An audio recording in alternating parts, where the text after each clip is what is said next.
Have you ever watched your own family try to stage a holiday coup right under your nose? Imagine standing in your own hallway, the scent of cinnamon and pine still lingering from your morning tea, when your daughter-in-law arrives with a suitcase in one hand and a look of triumph in the other.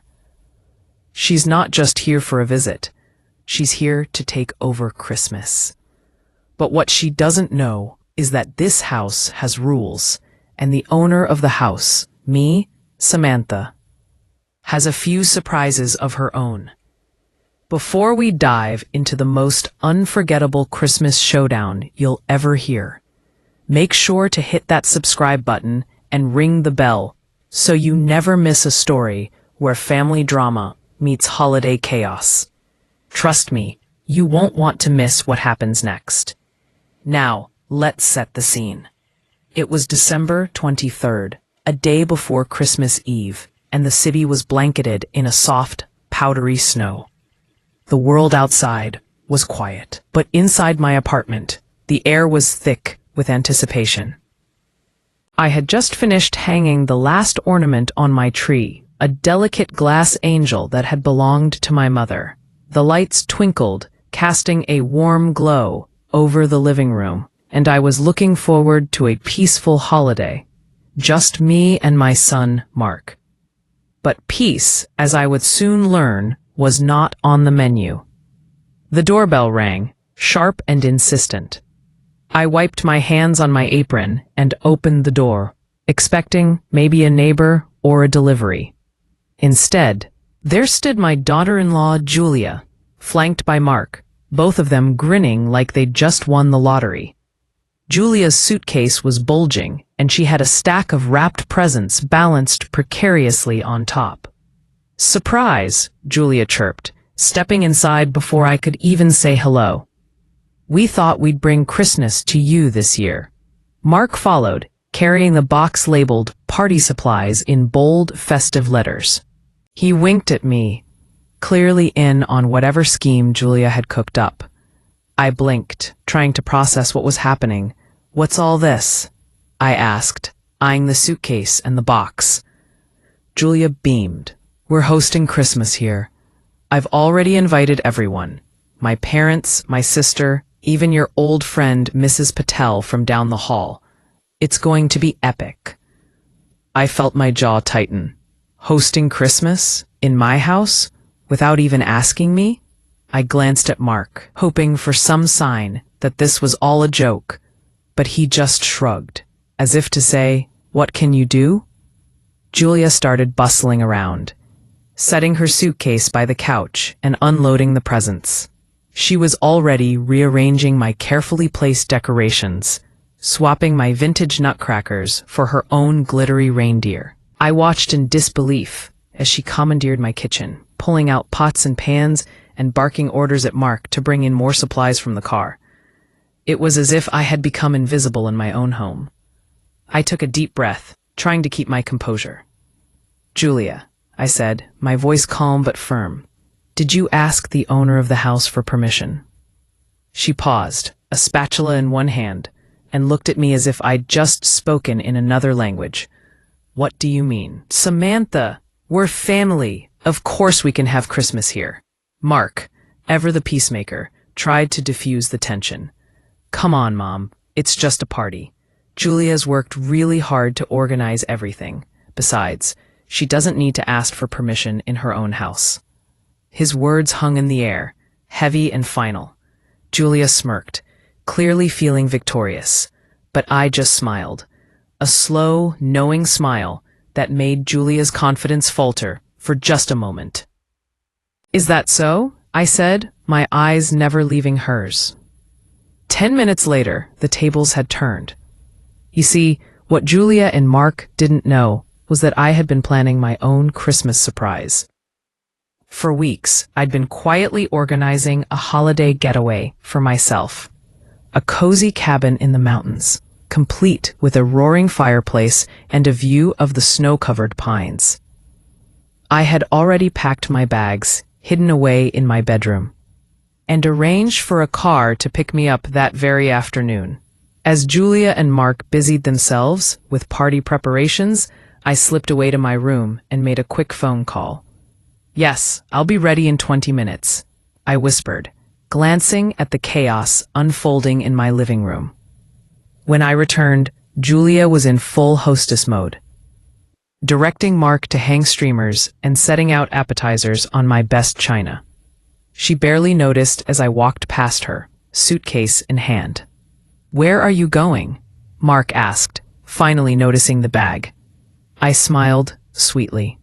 "Oh, didn't I mention? I have plans for Christmas. The house is all yours." Julia's face fell. But the party, the guests, the food." I shrugged. "I'm sure you'll manage.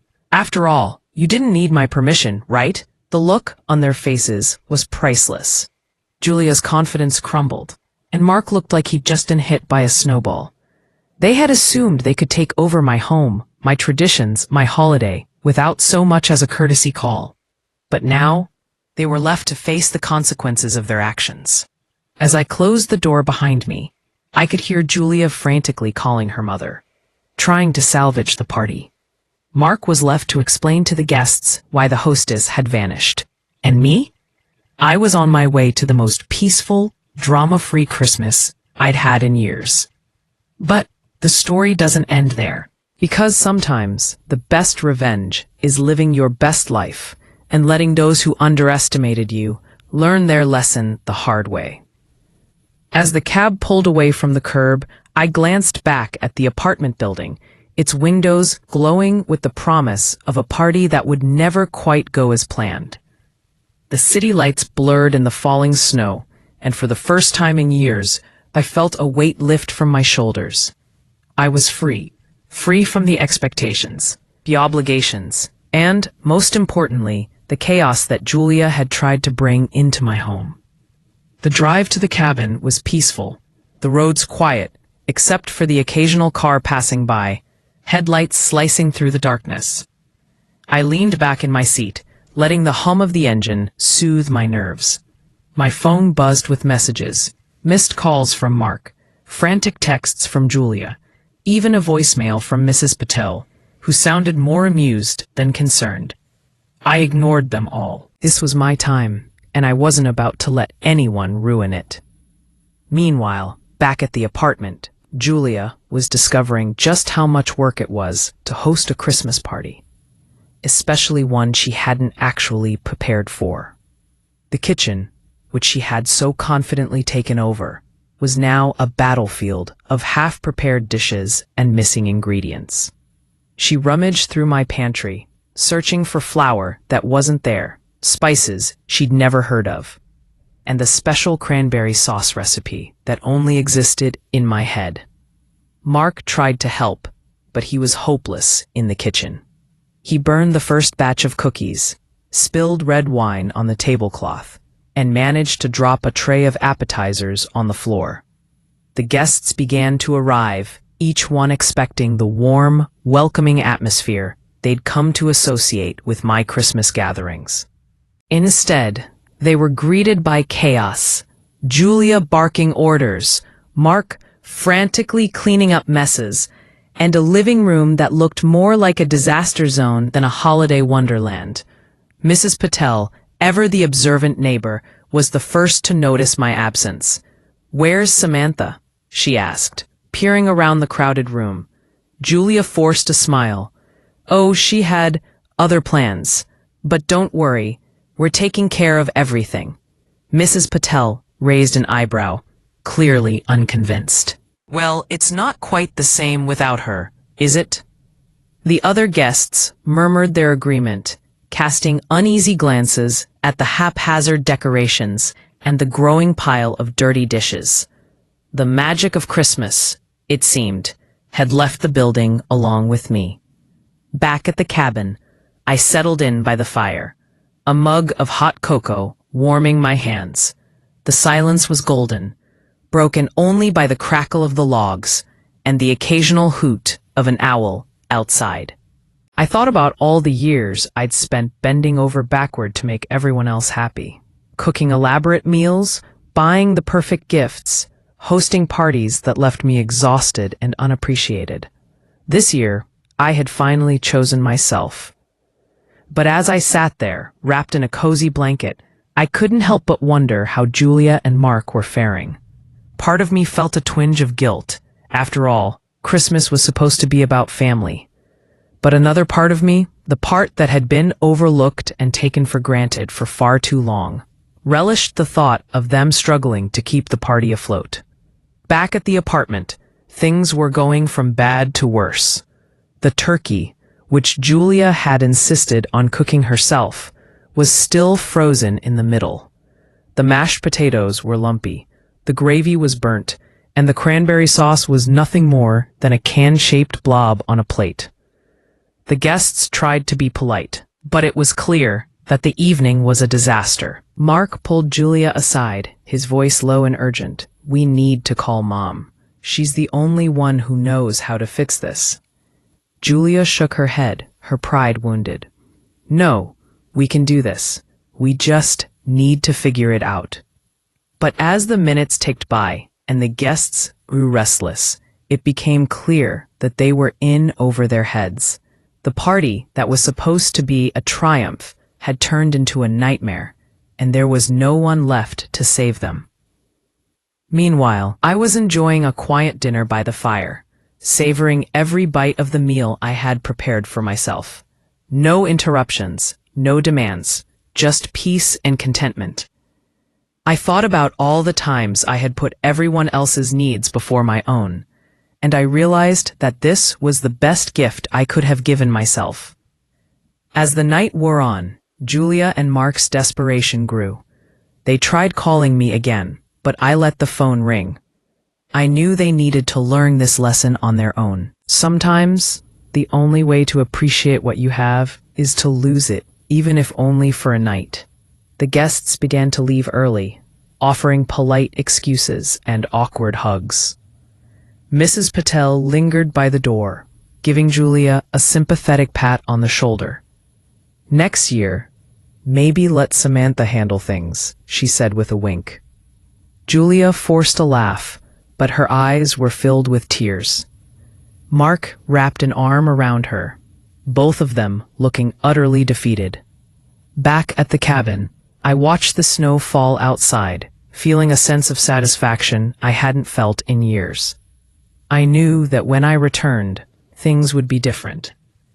Julia and Mark would have a newfound respect for the work I put into making the holidays special, and maybe, just maybe, they would think twice before trying to take over my home again. But for now, I was content to let them stew in their own mess. After all, sometimes the best revenge is simply living your best life, and letting those who underestimated you realize just how much they need you. The next morning, sunlight streamed through the frosted windows of the cabin, painting the room in soft gold. I woke up to the gentle hush of snow falling outside, the world blanketed in white. For the first time in years, I didn't have to rush out of bed to start cooking or cleaning. I didn't have to worry about whether the turkey would be dry or if the presents were wrapped just right. I could simply be. I made myself a leisurely breakfast, fluffy pancakes with real maple syrup, fresh berries, and a steaming cup of coffee. I sat by the window, watching a family of deer pick their way through the snow, and felt a deep sense of gratitude. This was what Christmas was supposed to feel like: peaceful, joyful, and free from the weight of other people's expectations. Meanwhile, back at my apartment, Julia and Mark were waking up to a very different reality.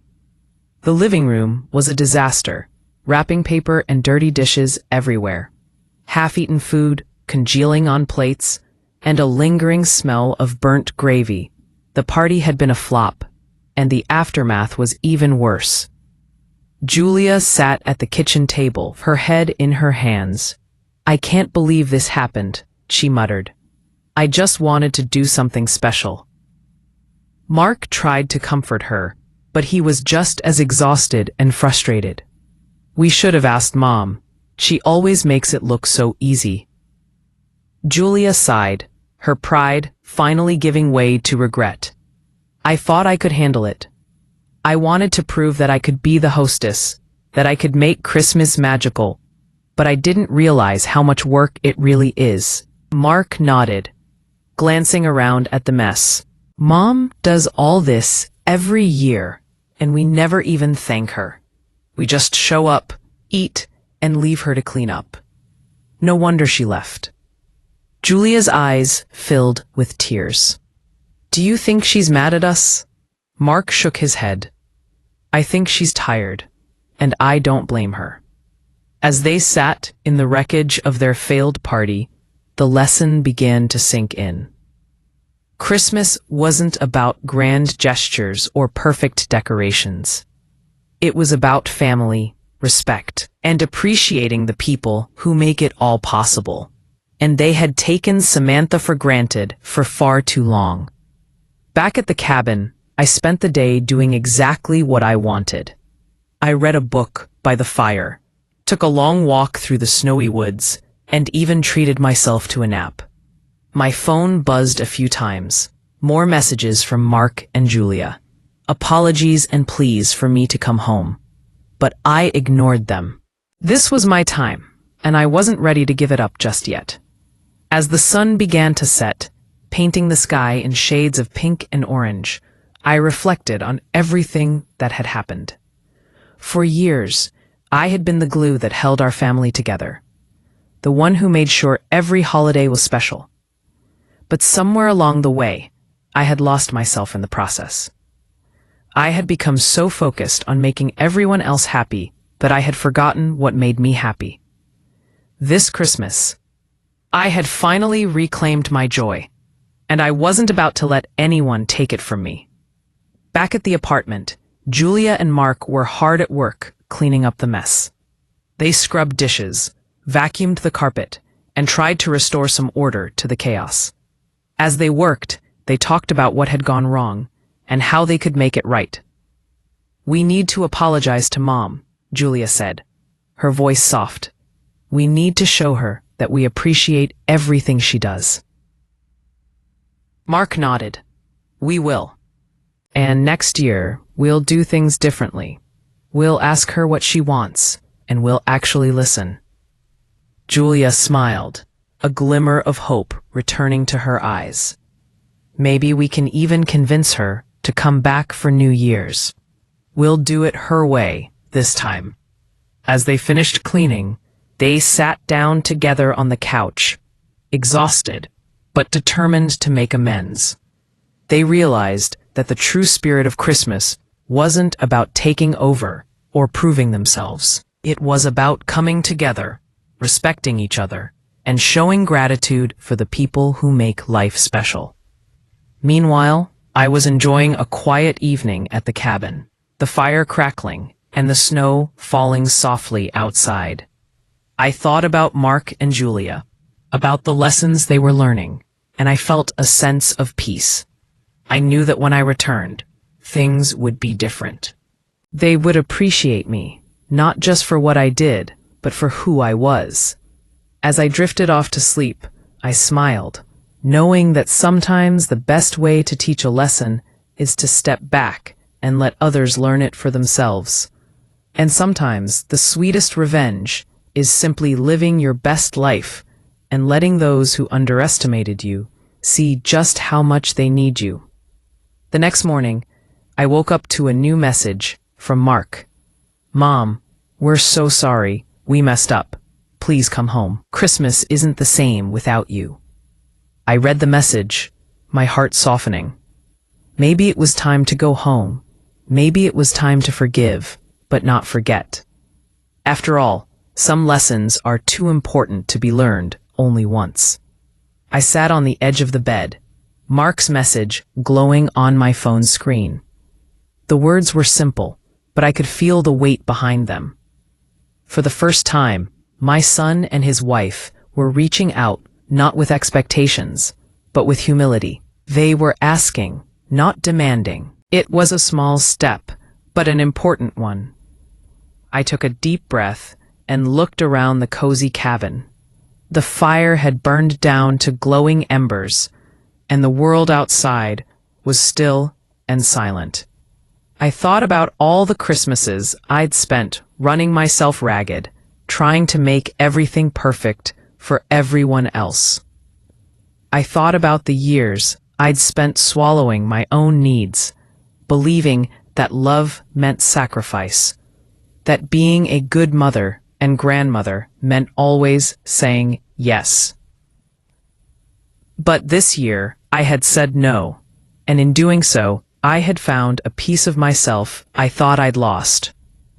Still, the ache of family lingered. I missed Mark's laugh, the way he used to sneak extra cookies when he thought I wasn't looking. I missed the sound of children's feet running down the hallway, the chaos of wrapping paper, and the warmth of shared stories.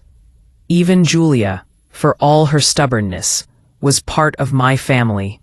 I didn't want to hold a grudge forever. I just wanted to be seen, to be respected, to be loved for who I was, not just for what I could do. I typed a reply, my fingers hovering over the keys. I wanted to say so much, but I kept it simple. I'll be home tomorrow. We'll talk then. I set the phone aside and let out a long sigh. The decision was made. I would go home, but things would be different. I would not slip back into old patterns. I would not let myself be taken for granted again. That night, I slept deeply, dreaming of a Christmas where everyone had a seat at the table, where love was given and received in equal measure. I woke up to a world transformed. The snow had stopped, and the sun was shining, turning the trees into glittering sculptures of ice. I packed my things, tidied up the cabin, and left a thank you note for the caretaker. As I drove back to the city, I felt a sense of anticipation. I didn't know exactly what I would find when I walked through the door, but I knew I was ready to face it. Back at the apartment, Mark and Julia were a bundle of nerves. They had spent the morning preparing for my return, cleaning every corner, setting out fresh flowers, and even baking a batch of my favorite cookies. Julia had written a letter of apology, pouring her heart onto the page. Mark had made a list of all the things he wanted to say, afraid he'd forget something important in the moment. When I arrived, the building felt different. There was a hush in the hallway, as if the walls themselves were waiting to see what would happen next. I took a deep breath and unlocked the door. Inside, the apartment was spotless. The tree was still up, but the decorations had been rearranged. My vintage ornaments back in their rightful places, the glittery reindeer tucked away. The table was set for breakfast, and the smell of fresh coffee filled the air. Mark was the first to see me. He rushed over, pulling me into a tight hug. "Mom, I'm so sorry," he whispered. "We messed up. We should have asked. We should have listened." Julia stood a few steps behind, her eyes red from crying. She held out the letter, her hands trembling. "I'm sorry, Samantha. I wanted to make Christmas special, but I went about it all wrong. I didn't respect your home or you. I hope you can forgive me."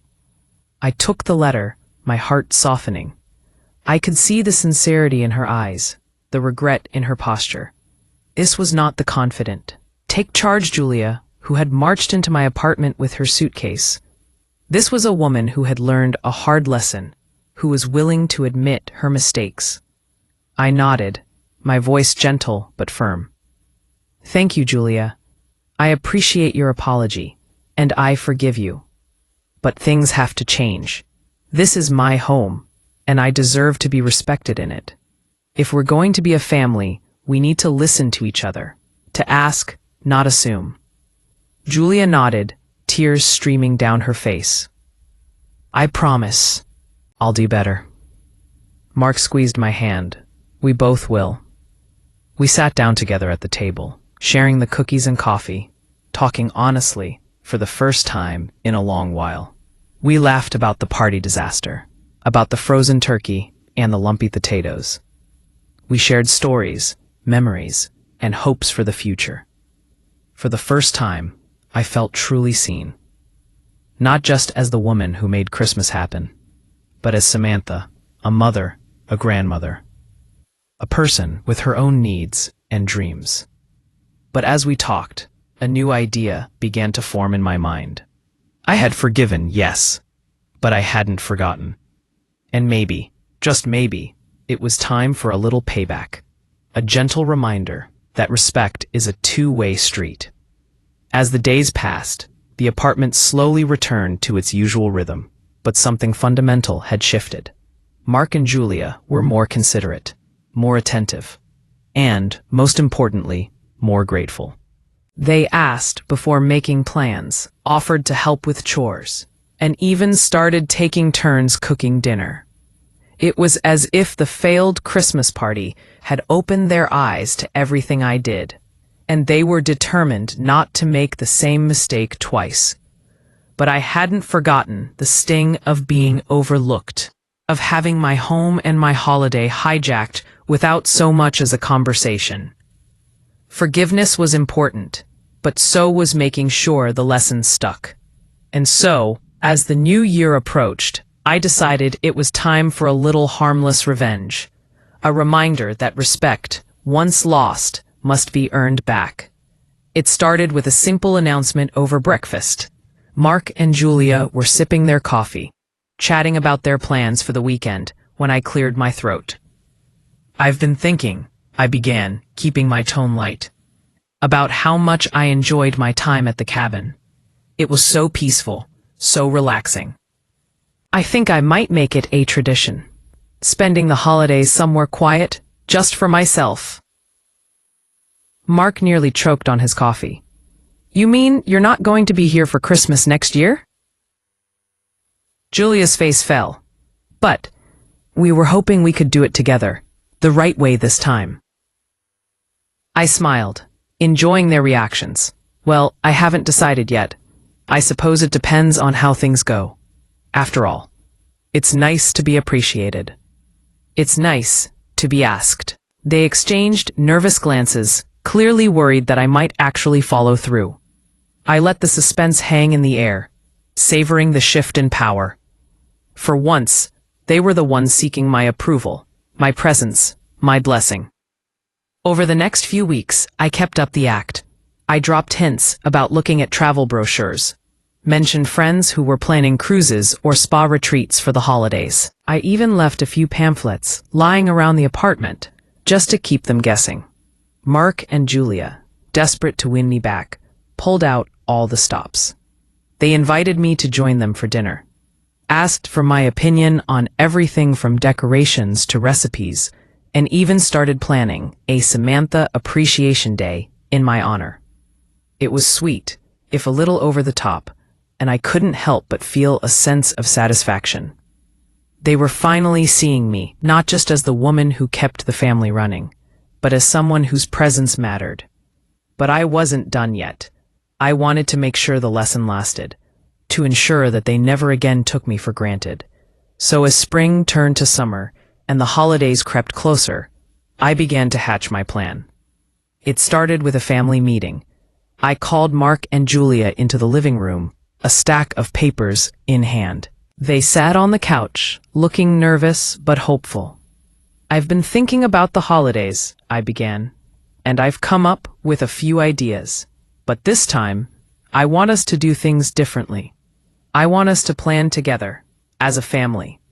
No surprises, no takeovers, just honest communication and shared responsibility." They nodded eagerly, relieved that I was willing to include them. We spent the afternoon brainstorming, making lists, and dividing up tasks. Julia volunteered to handle the decorations. Mark offered to cook the main course, and I agreed to oversee the desserts. We even decided to invite a few neighbors, including Mrs. Patel, who had become something of a family legend after her candid remarks at the failed party. As the months passed, we worked together, each of us contributing our own ideas and talents. Julia discovered a knack for floral arrangements. Mark perfected his roast chicken recipe, and I taught them both how to make my famous cranberry sauce. The process wasn't always smooth. There were disagreements, mishaps, and plenty of laughter. But it was real. It was honest. It was family. And yet, I kept my little secret. I had one final surprise planned, a gentle reminder of the Christmas they'd tried to take over. I wanted to end the year with a bang, a moment they'd never forget. The night before Christmas, as we finished setting the table and wrapping the last of the presents, I gathered everyone in the living room. The tree sparkled with lights. The air was filled with the scent of cinnamon and pine. And for the first time in a long while, I felt truly at home. "I have one last thing to share," I announced, holding up an envelope. Mark and Julia leaned in, curiosity written all over their faces. "This," I said, handing the envelope to Julia, "is your official invitation to next year's Christmas party. But there's a catch. You have to RSVP, and you have to ask the owner of the house for permission before making any plans." Julia laughed, a genuine, joyful sound. "Deal," she said, hugging me tightly. "I promise, we'll never forget to ask again." Mark grinned, pulling us both into a group hug. "Best Christmas ever, Mom." As we stood there, wrapped in each other's arms, I knew that the lesson had finally sunk in. Respect isn't something you can demand, it's something you earn, day by day, choice by choice. And sometimes the best way to teach that lesson is with a little bit of mischief, a dash of humor, and a whole lot of love. But the story wasn't quite over yet. Because sometimes revenge is a dish best served with a side of Christmas cookies. And a reminder that the owner of the house always has the final say. The next morning, Christmas Day dawned bright and clear. Sunlight streamed through the windows, glinting off the ornaments and casting rainbows across the living room. The apartment was filled with the sounds of laughter, the clatter of dishes, and the unmistakable aroma of cinnamon rolls baking in the oven. For the first time in years, I felt a sense of anticipation, not dread, not exhaustion, but genuine excitement for what the day would bring. Mark and Julia were up early, bustling around the kitchen, determined to make breakfast a success. I watched them from the doorway, a smile tugging at my lips as they worked together, consulting the recipe book and double-checking every step. Gone was the frantic, chaotic energy of last year's ill-fated party. In its place was a quiet determination, a willingness to learn, and, most importantly, a sense of partnership. As we sat down to eat, Julia handed me a small, neatly wrapped box. "Open it," she urged, her eyes shining with anticipation. Inside was a delicate silver key on a chain. I looked up, puzzled. "It's a reminder," Julia said, softly, "that this is your home. You're the heart of this family, Samantha. We'll never forget that again." Mark nodded, reaching across the table to squeeze my hand. "We love you, Mom. Thank you for teaching us what really matters." I blinked back tears, touched by their thoughtfulness. The key was more than just a piece of jewelry. It was a symbol of everything we'd been through, a promise that things would be different from now on. After breakfast, we exchanged gifts, each one chosen with care and wrapped with love. There were no grand gestures, no over-the-top surprises, just simple, meaningful tokens of appreciation. Julia gave me a hand-knitted scarf in my favorite color. Mark presented me with a photo album filled with memories from past holidays, and I gifted them both a set of matching aprons embroidered with the words, "Team Christmas." We spent the morning reminiscing, sharing stories and laughing until our sides ached. Even Mrs. Patel stopped by, bearing a plate of her famous almond cookies and a twinkle in her eye. "I see you've all survived another holiday," she teased, giving Julia a knowing wink. Julia grinned, her cheeks flushing. Barely, but we learned our lesson. As the day wore on, I found myself reflecting on everything that had happened. The pain of being overlooked, the satisfaction of reclaiming my space, the joy of seeing my family grow and change. It all blended together into a bittersweet symphony. I realized that sometimes the hardest lessons are the ones that bring us closest together. But I hadn't forgotten my promise to myself. This year, I was determined to end Christmas on my own terms, with a little twist that would remind Mark and Julia just how far we'd come. After dinner, as we gathered in the living room for dessert, I stood up and cleared my throat. Before we dig into the cookies, I have one last surprise. Mark and Julia exchanged nervous glances, clearly wondering what I had up my sleeve. I reached behind the couch and pulled out a stack of envelopes, each one addressed to a different family member and friend. This year, I announced, I've decided to host a New Year's Eve party. But there's a catch. Everyone has to bring a dish, and everyone has to help clean up. No exceptions. Julia laughed, relief flooding her face. You're serious? I nodded, my eyes twinkling. Dead serious. If you want to celebrate in my house, you have to pitch in. No more free rides. Mark grinned, raising his glass in a toast. To Samantha, the real boss of Christmas, and every other holiday. We all laughed, the tension of the past year melting away in the warmth of shared understanding. For the first time, I felt truly at peace. Not because I had won, but because we had all learned something important. Respect isn't just about asking for permission or following the rules. It's about seeing each other, valuing each other, and working together to create something beautiful. As the evening wore on, the apartment filled with music and laughter. We danced, we sang, and we made plans for the year ahead. Julia and Mark took turns washing dishes. Mrs. Patel taught us a new card game, and I sat back, watching it all unfold with a sense of quiet satisfaction. But the real moment of victory came later, as Julia and I stood together in the kitchen, drying the last of the dishes. She turned to me, her expression serious. Samantha, I want you to know I'll never forget what you did. You taught me that being part of a family means more than just showing up. It means listening, respecting, and sometimes stepping back so someone else can shine. I smiled, feeling a surge of pride.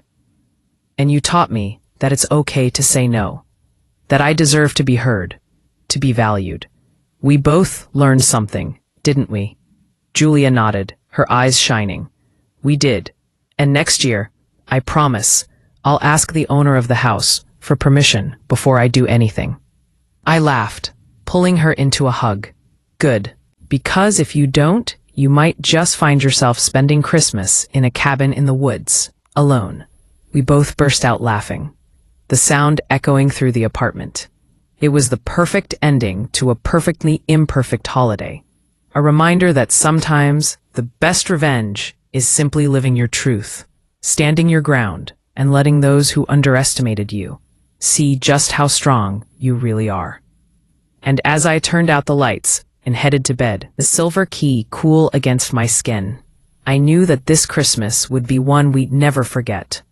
Not because of the chaos or the drama, but because it was the year we finally learned what it means to be a family.